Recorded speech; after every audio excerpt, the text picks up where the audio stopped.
has my books? Who knows who I am? Okay. Who among you was dragged here and doesn't know what I do? That's all right. Yeah, that's fine. Okay. What's your name? Yeah. What's that? Mitza. Okay, Mitza. My name is Max Brooks, and I write about zombies. And I wrote this book called Zombie Survival Guide, and I wrote another one called World War Z. There you go. And I have this new one out, which is it's a graphic adaptation of some of the stories from Zombie Survival Guide. Okay, now, Mikva, Mitza, yes. Right, there you go. Zombie Survival Guide you'll find it in the humor section.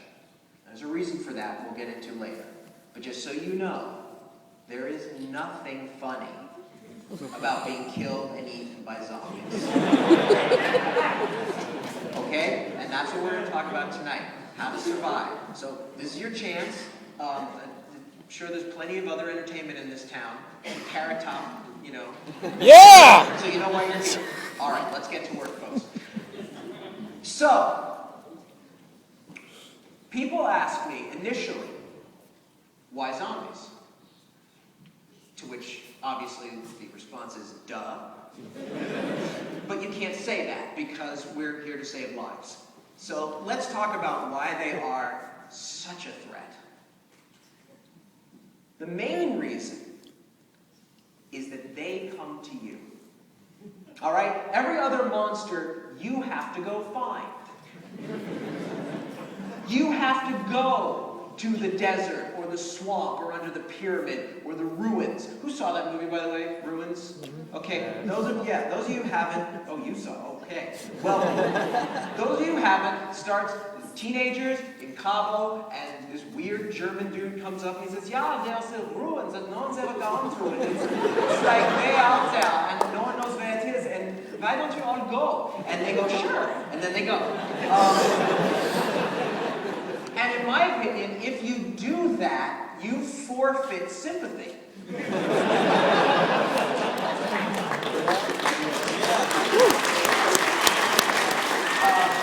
I'm sure you've heard of the crocodile hunter. Oh, yeah. Okay, and the tragic demise. All right. Well, it was sad, but I don't know if it was really tragic. Let's not lose sight of the fact that at the end of the day, he was a crocodile hunter. All right? Nobody drafted him to do that. He didn't one day go to the mailbox and get a draft notice from the Ministry of Crocodile Hunting. And, oh, crikey. There was a point in his life where he sat down with his high school guidance counselor and he said, you know, I'd like to spend the rest of my life poking dangerous animals with a stick. That was his choice. Now, had he chosen otherwise, maybe he had just been Steve Irwin, the tax attorney, and he was one night sitting at home, watching TV, grilling shrimps on the Barbie, and there was a knock at the door. He said, oh, I'll get it. And he went over, and he opened the door, and there was a stingray. And it jumped on him and stabbed him in the heart. That would have been tragic. And that's the problem with zombies. They come to you. They don't care if you're a cute teenage girl or the token black guy or whatever. They don't care who you voted for in the White House or American Idol. They're coming to you. And they're coming to you in the millions. All right? If one zombie came in here right now, this latecomer, she'd hit him with the purse, and we'd go home with the lecture. One zombie, not a problem. But they come in the millions. And that is another one of theirs. Exactly.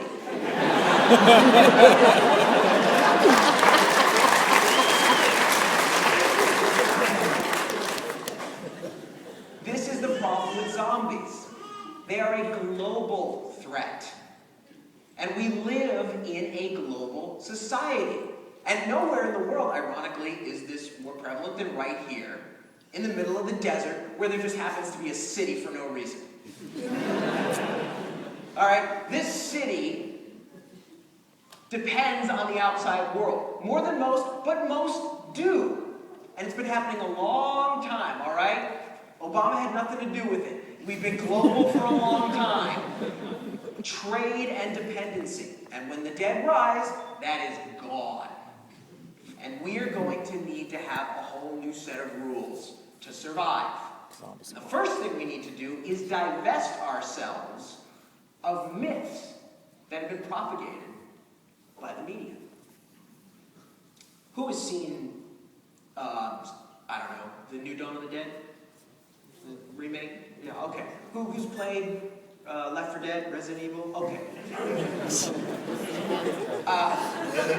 I hope you all, well, I hope those guys who raised their hand got a girlfriend before they raised their hand. But I hope that you all understand that all of this is meant for entertainment. All right? They just want to make money. They're not trying to save your life the way I am. All right? That's purely entertainment. And let's talk about most zombie movies. As in most movies, you do something in fiction where you have to build in drama, all right, to make an interesting story. Otherwise, you wouldn't have a movie. See? Yeah, interesting. Here. So, if you had a movie of, let's say, an abandoned summer camp somewhere out in the wilderness, and some teenagers went up there and they said, "What was that? I heard something. I don't know what it is. What should we do?" Well, let's turn on all the lights and get on our cell phones and call our parents, and we'll wait till dawn, and then we'll all get in the car and we'll go home. That's what they should do. That would be a 10-minute movie. So you have to build in drama. You have to say, "What was that? I don't know. Biff, you go check it out by yourself. And Mitzi, you go take a shower with your headphones on. And we'll go in this room and fornicate." And that's drama. And you have to do that. But those aren't exactly lessons for survival. You see? Yeah. He gets it now. Oh, okay. Now, for those of you who were brave enough to admit that you played Left 4 Dead and Resident Evil, okay, I hope you all realize that when the dead rise, it's not going to be like that. Okay, there's not going to be random weapons and ammo just sort of scattered. Vehicles that you just happen to find and know how to operate. And most importantly, and some of you, as I say this, are going to be like, "Really?" Yes. There aren't going to be little boxes with red crosses on them that you touch and they disappear and suddenly you're healed. Now, sir, there's something that may make you feel that way. Grabbing pills. And this is America, and if you want to fight zombies on crack, go for it.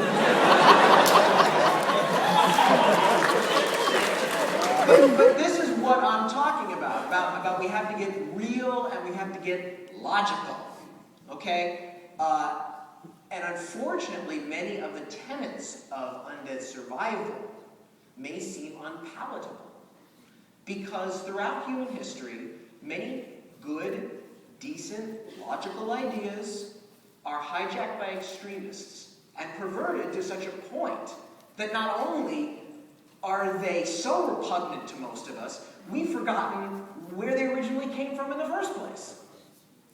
And that's the same thing in this, because many reasonable, logical, decent, life-saving ideas in this country have been hijacked, twisted, and perverted by hippies.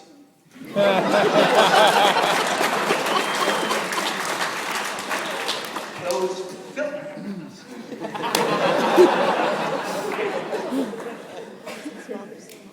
those creatures.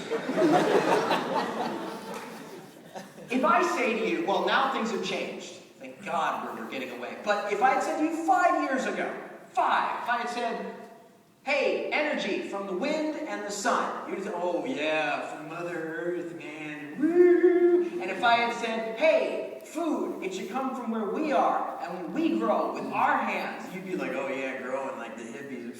Woo, yeah, arms in hair." No! This is the problem. We've got to get past all of these ideas, because let me tell you something. Those hippies didn't hijack those ideas by accident. All right? They want us to run screaming from that. So when the dead rise, they are the only ones left standing. And ladies and gentlemen, if you learn nothing else tonight, this must not happen.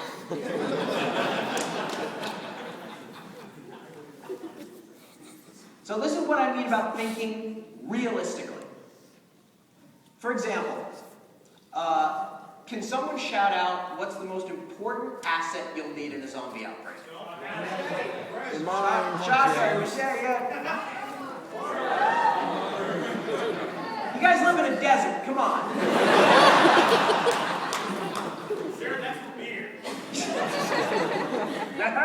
You are not going to be shooting your shotgun or swinging your machete all the time. But you're going to be losing moisture all the time. All right? And I know in a zombie movie, you've never seen someone go, oh, wait a minute. Oh my God, I'm so dehydrated, I got such a headache. You go on. Oh. But that's what's going to happen. This is what I mean by being logical and rational. And because this is America, let's talk about one of the great pillars of our democracy, guns. Now, I'm assuming that all of you here are gun owners. Yes, the guy dressed in black with a skinhead. Yeah! I know what state I'm in. But I want you to think about what kind of firearm you would want. Who said shotgun? Be brave. The girl. Miss, what's your name? Patty. All right, Patty. Look, no, it's all right. Just Patty, here's the problem with a shotgun.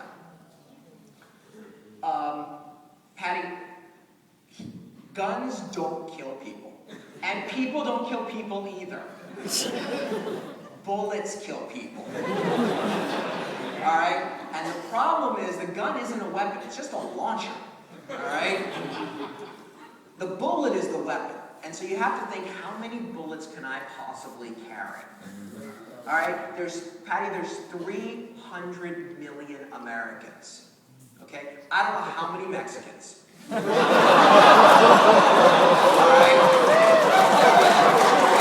A lot more Canadians than they want us to know.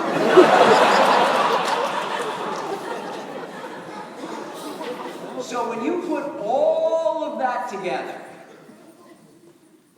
even the most even he couldn't have enough bullets. So this is the problem. So let's say you're on the move. A shotgun shell, even a 20 gauge, even the one that Cheney shot the guy in the face with, it was pretty big. So you gotta think, well, what about a little 22 rimfire? All right? And it's little, light, and you carry a bunch of them. Okay, so that's what I want you to think about. And here's the thing, Patty. Ideally, you don't even want a firearm. Because first of all, every time you fire it, you're announcing to the dead, hey, here I am. Those of you who are within earshot, and I taste really good, come on. So that's the problem anyway. But firearms have their place, and not against zombies.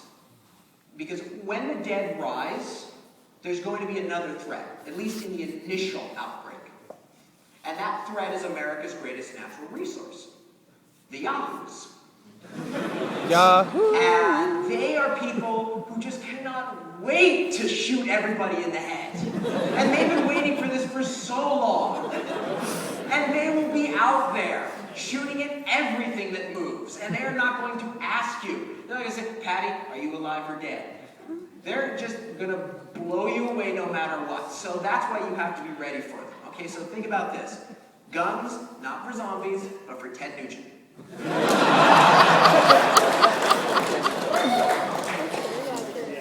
But see, this is what I mean. Logically, against the living dead, what you need is a hand-to-hand combat weapon. Or to those of you who play Warcraft, a melee weapon. One guy laughed a little too loud. You need a melee weapon. You need something that doesn't need to be reloaded. Okay? That's the thing. You need a blade, or if you're a big dude, you can use a sledgehammer, whatever, warhammer, maul, whatever the dwarves call it.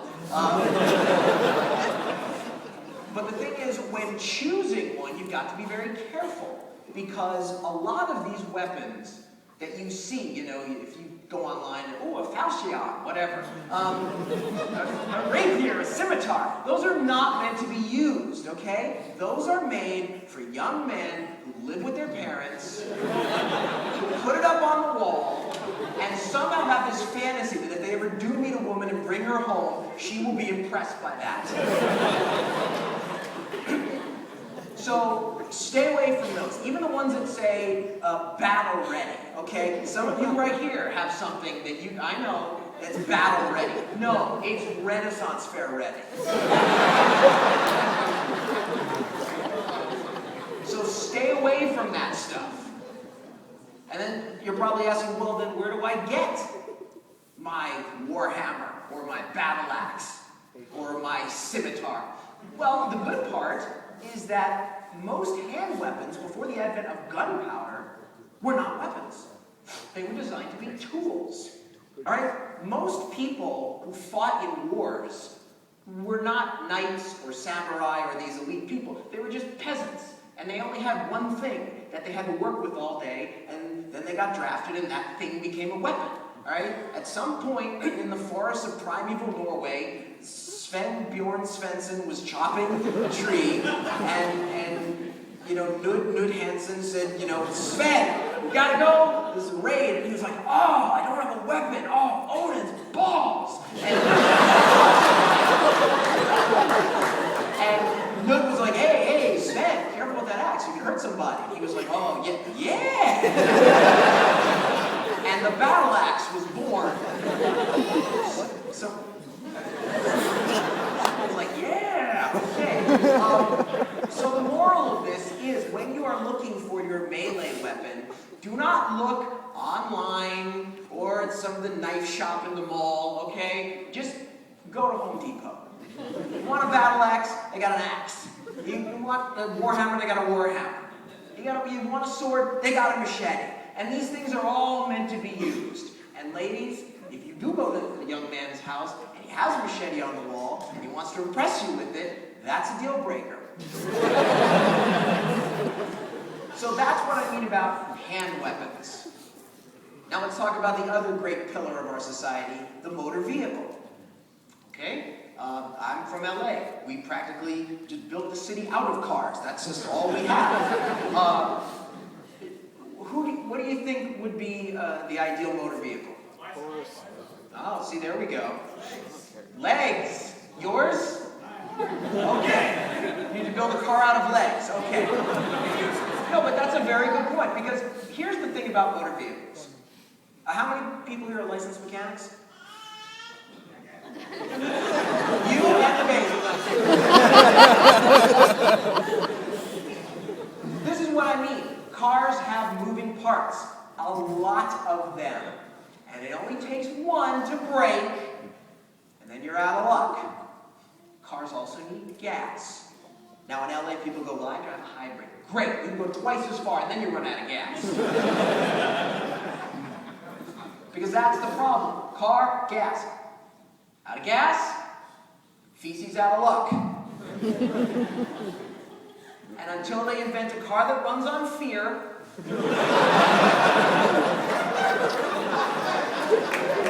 what all of you said about bicycles is perfect. It's light, it's easy to repair, you pick it up, carry it over the police barricade, and you're fine. Now this means we all have to get in shape, and I know that's a little sacrilegious in this country, but you've never seen someone in a zombie movie running and suddenly get, oh my God, oh, I just crapped my pants. But that's exactly what you will do if you're not in shape.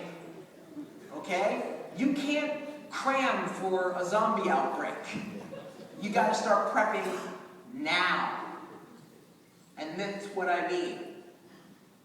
When you prep, very important, you can't do it alone. And I know, sacrilege in this country with the individual is Rambo, okay? Right, Rambo is, okay. First of all, Rambo never had testicular cancer. Because if he did, he'd need Dr. Schwartzman, who's maybe not as good with an M60, but Dr. Schwartzman will save his life. And that's what I'm talking about. We're putting together your zombie group. All right, those of you who play World of Warcraft, you already understand. You need your fighter and your paladin and your wizard and your ranger, and y'all have to have different, wilderness law and cure light wounds. The rest of you, with lives, you need a broad cross-section of skills that you will need to survive. Okay? Not everybody can be the crossbow guy. Okay? We have one mechanic in the room. Okay, well, he's going to be high on the list. You need someone who knows how to grow something. You need someone who knows how to fix electrical things. Someone who knows how to build a house. Someone who knows, oh, that plant is good. That plant will give you diarrhea and kill you. So this is why you need to establish your group now. Start talking when you go home tonight. And most importantly, this Squad. My zombie survival guide is in the humor section. Because if you run home tonight and you say to your friends and family, oh my God, Max Brooks, it's zombies and they're coming and we have to arm ourselves, that's not going to go over very well. So what you do is, you throw the book down, be cool, do your best Jim from The Office impression. Friend says, what's that? Oh, zombie survival guide. I saw this guy, Max Brooks, tonight. He's funny. He's not that funny, but he's talking about like when you were doing a zombie outbreak. I know. That's stupid. I know. You got just like weapons and tactics, and he just goes way on. This guy had way too much free time. What would you do? And that's how it starts. Bit by bit, you'll get to know your group. And this is important. It's funny, in all my other lectures all around this great nation, I say, when you establish your group, make sure that you like the people in your group, you can hang with them. And I say, if you can't survive a road trip to Vegas, you can't survive the apocalypse with this group. So I guess you guys, well, I don't know, Des Moines? Try taking a road trip somewhere with a person. If you want to kill them by the end, that's pretty much how it's going to be when the dead rise. Alright, so you've got to be very careful.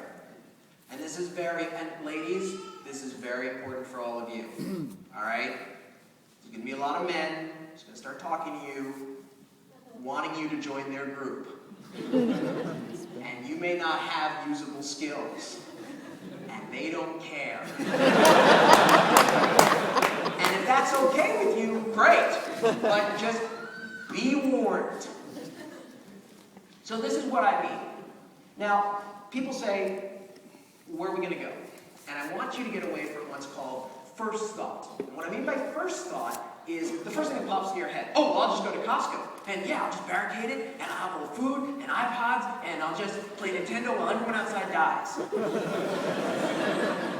Don't laugh. People really think that way.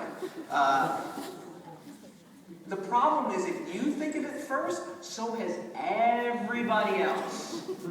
Okay, people say, oh, I'm just going to go to like my uncle's cabin in the wilderness. Okay, first of all, this is America in the 21st century. There is no wilderness. Okay? You're not just going to walk into just wild country and, oh, there's Jeremiah Johnson, and it doesn't work that way anymore. 300 million Americans spread out? No. We have national parks that look big and wide because nobody happens to be there at the time. Trust me, they'll be there. So when I say go, I mean go. Look at a map of this world. First, find America on it. You can do that, you're ahead of the curve. Second, look at where all the people are. The densely populated areas of this planet. Well, they're populated for a reason. Good climate, access to clean water, whatever. But there's a reason. Then look at the part of the planet where there's nobody. There's a reason for that too. If you research that part of the planet, and the first thing that pops into your head is, oh my God, I would never want to go there. That's where you go. All right? And you can't go on Z-Day. All right? You have to go before as a trip to check it out. Because trust me, the reason people aren't there is that it is the worst, harshest, densest wilderness in the world, and that will be your enemy. If you do your job right, you'll never see a zombie. But you will be fighting for your life every day. Who saw the movie or read the book Into the Wild? All right. So, all right, those of you who haven't, it's about an a-hole who goes in the wilderness and dies. That's it. All right, he's young and strong. He's going to take on the world. And the world said, no, you won't. Because what he didn't understand, as he's talking to Vince Vaughn in the movie, Vince Vaughn, the pillar of wisdom that he is, he says, I just want to get away from society. Yeah, society is hard. Yeah, I just want to get away from society. Okay, what he did not understand was the whole reason we have society is not so people can hail cabs and cheat on their income tax. Okay? It's so we could get away from where he was going. Because it ain't a Disney movie. All right? You're not going to wake up and the bird will tweet. No, you will be dead. For those of you who study human history, there was something called the 19th century. And the 19th century was a time littered with the corpses of white men who went to explore the rest of the world. And they didn't really explore because they got to places in very harsh climates they weren't used to, and they saw people already living there. And they said, well, they're primitive and brown and they don't know what they're doing. And they just trudged on, and then they got malaria, or their toes fell off in the cold, or whatever. They died. Don't do that. All right? Wherever you're going, there won't be a lot of people, but there might be a few. Get to know them. Okay? If you're going to go to the far north of Canada, make friends with the Nuktatuk and say, and be cool. Don't just be like, first of all, they're not called Eskimos, they're called Inuits. So just be like, oh, dude, that's cool. How do you butcher that seal? Yeah, wow. That's really cool, yeah. So then when you get up there, you know those skills. You know how to survive, all right? You're not eating your belt because you're so hungry. And have a plan. How are you going to get there? Oh, I'm going to go to the far north of Canada. Yeah, you know what? There's going to be something standing between you and that. And Canadians. And on Z-Day, they are going to call it Payback Day. So you better be really friendly. At least, be nice to some Canadian border guard now. So when you sneak through, you're just like, oh, that's pas possible. Okay. And then you get through. So this is the kind of things you're going to have to think about. Prepare, planning, assembling your group, getting away from what you've seen in movies. It's going to be a lot of work.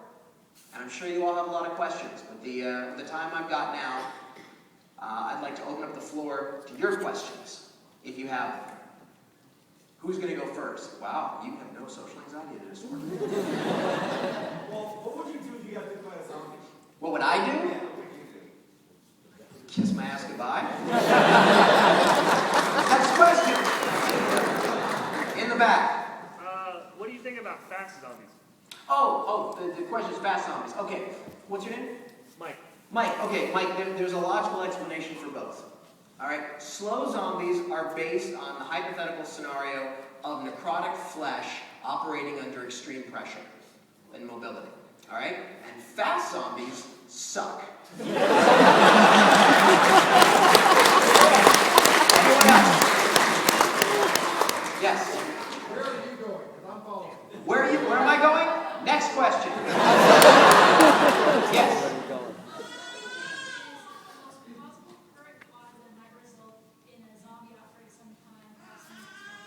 What's most plausible? What's plausible? Okay. With air travel the way it is, We got some teenagers in Cabo. They go to the ruins. Zombie bites one of them on the ass. They immediately get on a plane, they fly home, and they reanimate right at Lenox Hill Hospital in New York. And that's the way it goes. Because with air travel, diseases can spread like that. Have you heard of Ebola Zaire? Anyone hear of that? Yes. Anyone hear of Ebola Sudan? Anyone ever hear of Ebola Reston, as in Reston, Virginia? Google it tonight. Sleep tight. Next question.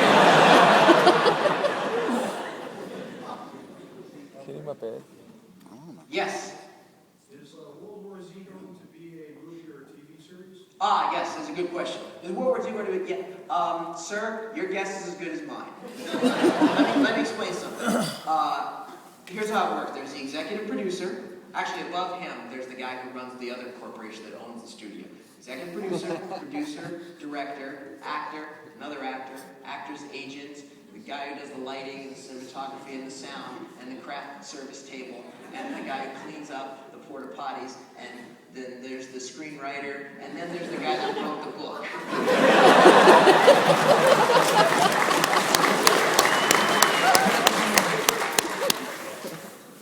Anyone else? Yes. My son wants to know if it would really be helpful to live in the back seat before you leave to see if there's a zombie there. Ah, you've seen Zombieland. You know what? It's based on a really great book called The Zombie Survival Guide. The thing about Zombieland, what's your name? Jackson. Jackson. Okay, Jackson, here's the thing. If you or any of the cast of Cheers are in a zombie outbreak,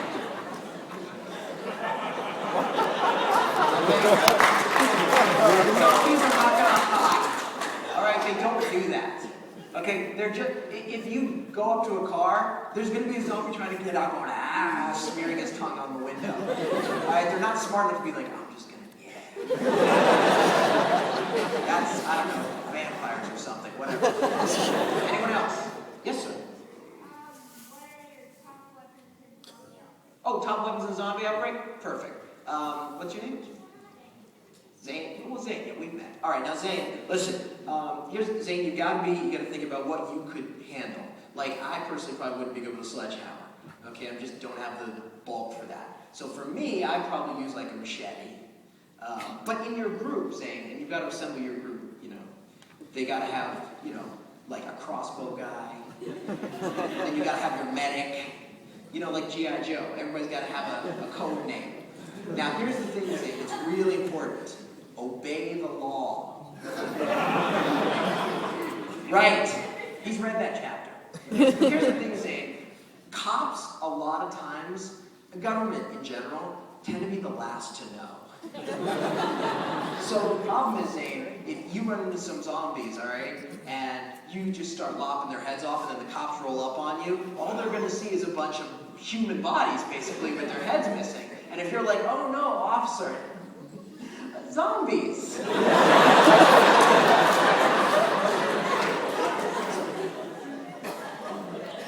Unless you crush the head. So I'm going to leave it to you and your group and your mom, and you know, talk to your mom about what you think is the best weapon to chop off a zombie's head. That's just too much. Talk to your mom. How do you know when it's time to leave? Like, if you have a hideout and everything, how do you want it? And then you see zombies coming, you don't want to get like surrounded, but you don't want to just... Oh, how do you know when it's time to leave? Well, that's, all right, that's very important. Even if you're, the first thing, you don't want to get out. If for some reason you don't get out before it happens, you want to stay put. Because there's going to be crazy zombies, and yahoos, and hippies, and everything's going to be shooting at everything. All right? And Zane's going to be chopping heads off, and you don't want to get in his way. So, you have to have some sort of plan. You think, okay, well, they will surround me eventually, but will I have a ramp that I can bicycle over them and get out of the way? You know, you've got to think about what your escape is. For example, don't be in a house where you can get easily surrounded and then you're stuck. All right? For example, houses on stilts. See, they don't.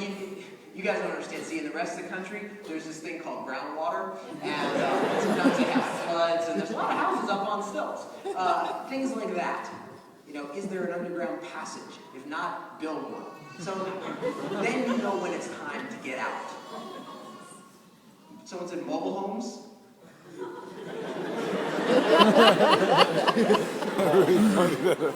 Just make sure they're mobile. Anyone else? Yes. In an urban environment, is it true that traveling on foot would be the best mode? In an urban environment, traveling on foot, yeah. I mean, or a bicycle. I don't know if you've ever been in New York, but they got bike messengers that can like go up walls. They know what they're doing. All right, and if you study them, you'll be like, oh, I can totally do this. You can weave in and out, and you can duck anybody. Problem is, you know, obviously somebody might want your bike. And if there's more of them than you, give it to them. And just keep going. You know, because eventually they'll fight over it and kill each other. Anyone else? Yes. What do you think about Walmart selling $7 machetes? Walmart selling $7 machetes? Actually, they're $6.80. Okay. What's your name? Buck? Yeah, we got it to chew up. Right. Buck, you chew on your book. Buck, buy that $6.88 machete and whack it against a tree limb really hard. 500 times. And there's your answer. Anyone else? Yes, sitting next to Buck. What are the things you're going to take to keep your sanity? Oh, well, that's very important. And this is really important when you're choosing your group. You go off the point of sanity, okay? It doesn't matter what kind of physical skills people have. They can be a mechanic and a marksman and a neurosurgeon, but if on Z-Day they go, oh my God, we're all gonna die! That's not good. Make sure these people can stand up under pressure. Okay, so for sanity, look, you have to take whatever it is that, you know, you want. Okay, but I'm warning you, if you have your DVD copies of The Office and you don't have any power, you can't just shine a flashlight through them and expect to see it. Just remember, we live in a society where most things take electricity. There are these things called books. Maybe take one of them. You know? Yeah, Zombieland, the novel. Anyway, anyone else? Yes? If you had to, could you eat a zombie? Could you eat a zombie? Yeah. No. Always one.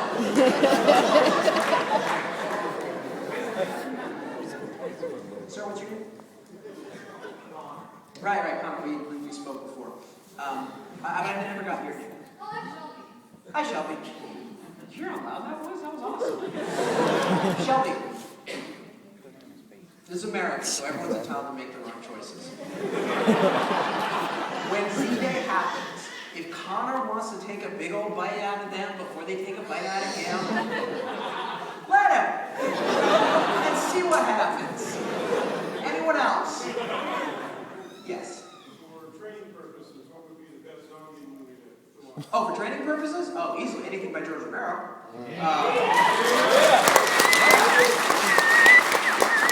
Zane, how old are you? You've seen George Romero movies and you're 12.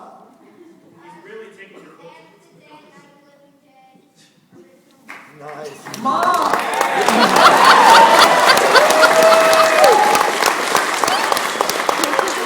I bet he hasn't seen Spaceballs though. Practical. He's on my team. Okay, Mom. All right, here's the deal about Romero movies. They come the closest. Okay, now obviously in the later ones, Romero, he's a storyteller. He has to have zombies' feelings and emotions, and that's cool. That's a movie. And look, obviously some things in his movies aren't 100% accurate. Who saw Night of the Living Dead, the original? I know you have, Zane. Should probably show it before you go to bed at night.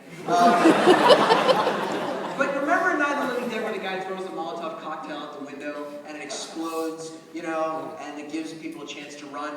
Okay, first of all, let's think realistically here. Glass doesn't just shatter, okay? Especially when you throw it on the soft dirt. Don't believe me tonight? When you go home, throw a Snapple bottle at your friend. Okay? And if for some reason it hits a rock and it breaks, let's think about what this man has just done. He has just set fire to a bunch of dead leaves next to his old wooden house that he's nailed himself up in. And Connor, this is Connor, saying, fire has no loyalty. Okay? Just so you know that. Just remember that. Fire, it's not your friend, not your enemy. It's an equal opportunity burner. So, this is the thing about Romero's movies. That's probably the best to train to. Incidentally, in the new Dawn of the Dead, just don't try to turn an airport shuttle into an armored personnel carrier. Only this guy is allowed to do it. And the 18. And that's it. Anyone else? Yes, in the back. If you kill the head zombie, will the other ones die? What? This isn't Lost Boys. I like that South Park episode too.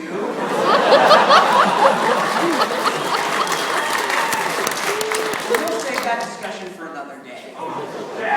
Anyone else? Yes. Basically has 2 roads. What would you say about getting out of the quarantine? Oh, you live in a city with 2 roads? Yeah, we have 95 and 15, that's it. And that's it. Oh, wait, are you saying that you live in a city in the middle of the harshest desert in North America? And for some reason you were trapped? You couldn't even possibly carry enough water to get out on foot? Oh.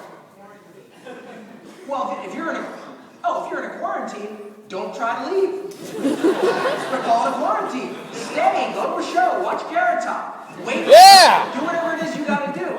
Now, here's the thing, people. You might all want to pick up some desert survival skills. In fact, there's 2 shows about that. One, which is real, and one which isn't. And I won't say which is which. One is a Canadian, and, it's just him with a camera, and he goes to this, and sometimes he fails miserably, and he's real. And another one is an Englishman, and he's very dramatic and graphic, and he's talking about how he's alone in the wilderness, and he's saying that to a cameraman that's following him, who probably has a few extra granola bars on him. So if you're gonna just know which one to study. Anyone else? Yes, Zane's mom. If you had to choose between a crowbar and a 501 trenching tool, which one?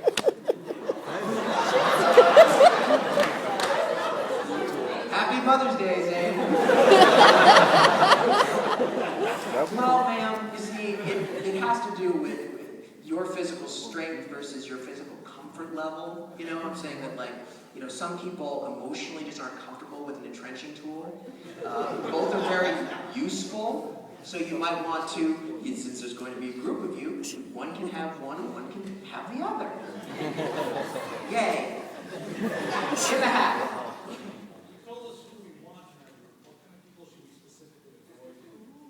What kind? Everyone else. And trust me, in this country, in this species, there's no end of people you don't want. I don't even know where to begin. How about everybody who's on VH1?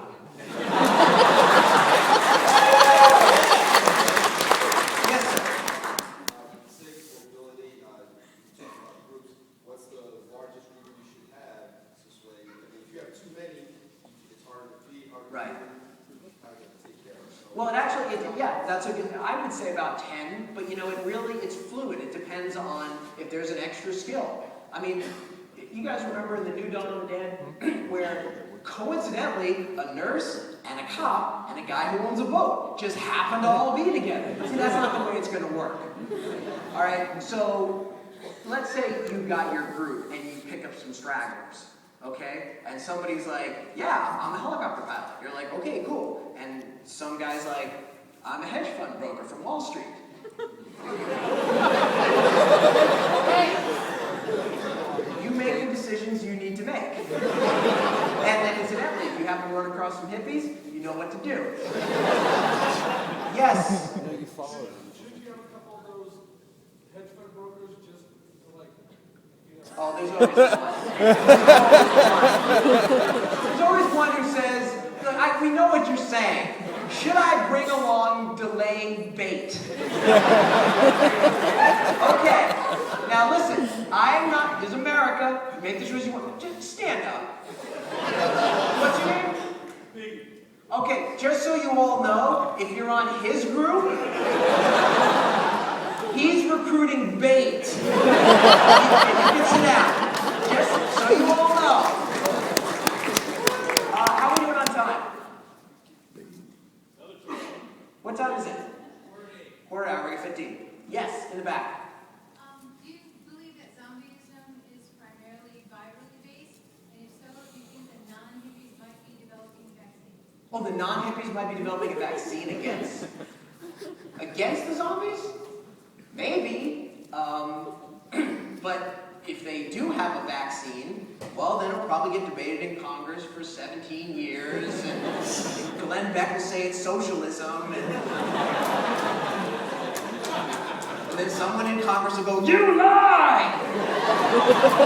You lie!" and get voted down. So, moving on. Yes, ma'am. Not accounting for temperature, would you say it's more advantageous to travel in daylight or night? Well, not counting for temperature, that's a very good point. Well, here's the thing. Anyone else in the country, I would say daytime, because at night, see, they use their senses all the same. So you would be at a disadvantage at night because your primary sense would be cut off. In this climate, in this desert, you better travel at night. And you all might start to want to pool your resources and invest in a serious camel ranch. Anyone else? Yeah, in the back with the hand next to the pillar. Yeah. What level is your World of Warcraft character?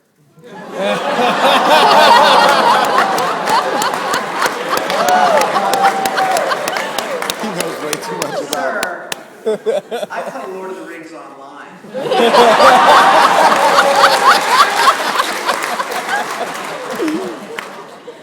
Anyone else? And if you're on Lord of the Rings online, look out for Sardar Nookspar. Yes, sir. Would it be good to go on like in the ocean or something, or like in a lake? Okay, what's your name? Joseph? Joseph.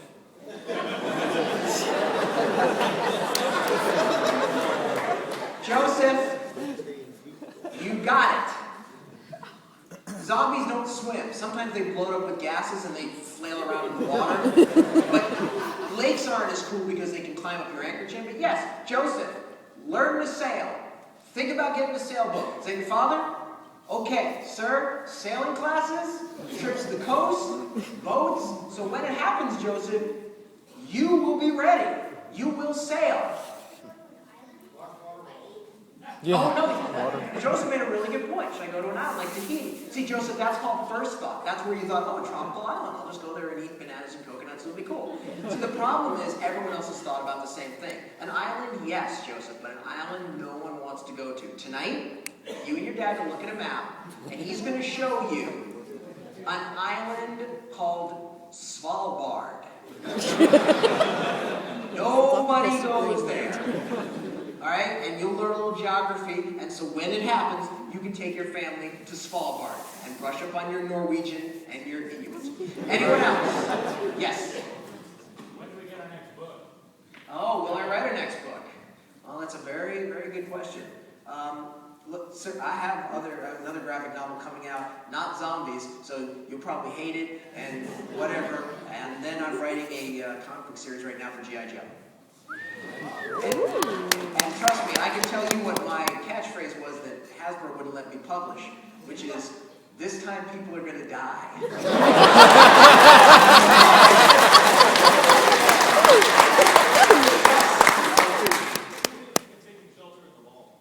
What do I think of taking shelter in the mall? First thought. You ever played Dead Rising? Graveyard. Wait, who said graveyard? Stand up. Why is a graveyard safe? They don't come out of the ground. Exactly. They only come out of the ground in one movie you was in.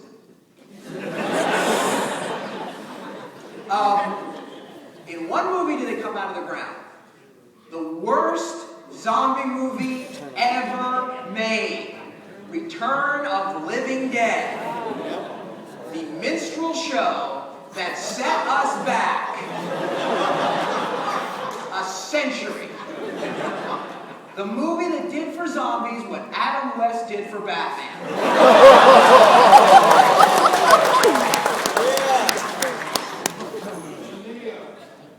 Moving on. Yes. What are some of the significant events or experiences that led up to you deciding to finally get serious about the zombie thought and share it with the rest of the world? Okay, why did I write Zombie Survival Guide? Very simple. A long time ago, before many of you were born, there was a time called the 1990s. And the 1990s was this crazy time that it's hard to believe. Just saying, you're not going to believe this. There was a time when there was no wars, and oil was like dirt cheap, and the economy was booming, and the worst thing that happened to our president was something your mother can't tell you about.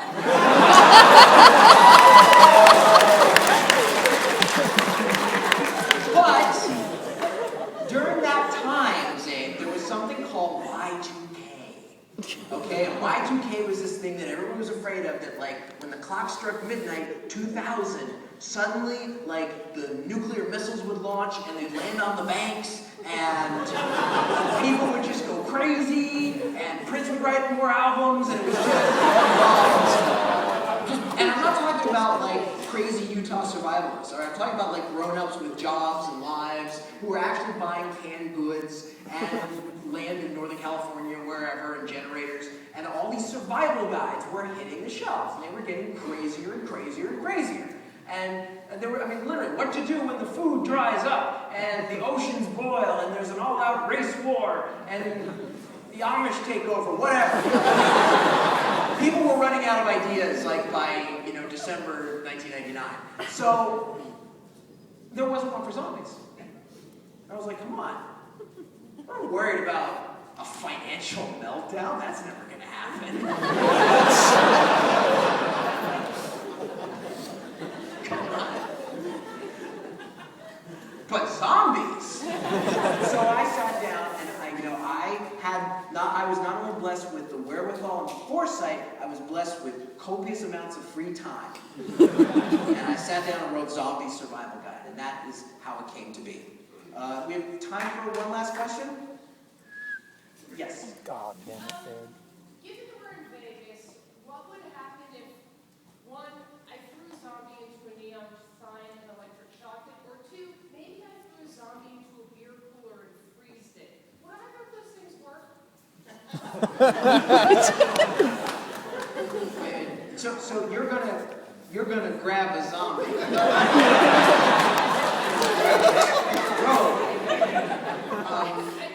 You mean you hit it? You mean like Cohen's? Wait, hit it with a softball? You're that good? So you're gonna sit next to, so like you're here and the neon sign is here and you're gonna wait. And here it comes, and then you hit and it goes into the sign. Yeah. Well, it would probably get electrocuted. Yes, it would. And then it would probably get right back up. And if it froze, it would freeze. No, you threw it into a beer cooler, and it would freeze. Yeah, and then, great. So you're saying beer cooler, not neon sign? I'm saying both. They're gonna come back. Now, if it's like one zombie, great. Now, if they come at you in the tens of thousands, I don't know how many neon signs. Well, you got a lot of those. But I don't know. Well, you got a lot of those too. You'll be fine. All right. Now, what time is it now? All right. In closing, I would like to do a demonstration of zombie hand-to-hand combat tactics that will save your life. And I would like to pick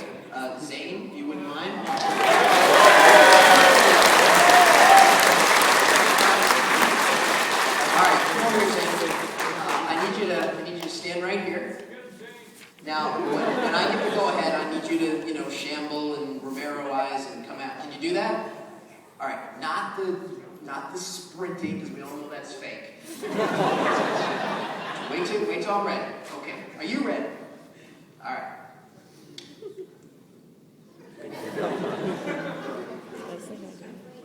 No?